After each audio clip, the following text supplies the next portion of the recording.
সে যত আরো ভালো কাজ করবে কিয়ামত পর্যন্ত সবগুলো আপনার আমল হিসাব আপনি কল্পনা করতে পারবেন না।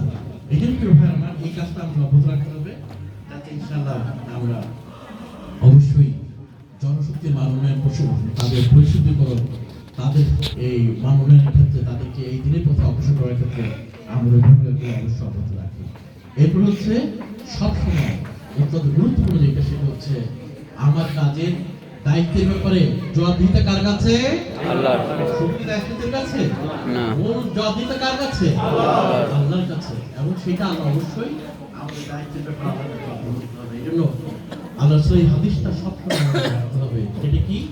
আইয়ুমা ওয়ালি ওয়ালিয়াকুন আমরি মুসলিমিনা শাইয়ান, যাকে মুসলমানদের কোনো কাজের ব্যাপারে দায়িত্ব দেওয়া হবে, যে কোনো দায়িত্ব পালন করলেন, সে যদি সেই দায়িত্বটা তার হক আদায় করে না করে, কেমন হোক, তার নিজের কোনো প্রয়োজন নেই, সে সর্বোচ্চ চেষ্টা সাধনা করে সর্বোচ্চ প্রচেষ্টা চালায়, ঠিক একই মাত্রার চেষ্টা প্রচেষ্টা যদি না চালায়, তাহলে আল্লাহ রাসূলের পক্ষ থেকে হুঁশিয়ারি দিচ্ছে, আল্লাহ রাসূল কাব্বাহুল্লাহু আলা ওয়াজহি ফিন্নার, তাকে জাহান্নামের উপর করে নিক্ষেপ করা হবে। নাউযুবিল্লাহ। আমাদেরকে এই মহাশাস্তি থেকে রক্ষা করুন। আমিন। সচেতনভাবে দায়িত্ব পালন করুন, তৌফিক দান করুন। আমিন। এবং আমাদের দায়িত্ব যাতে আমাদেরকে জাহান্নামে যাওয়ার কারণ না হয়। আল্লাহ আমাদের সাথে করছি, আমরা কেন করছি? আল্লাহর সাথে করছি।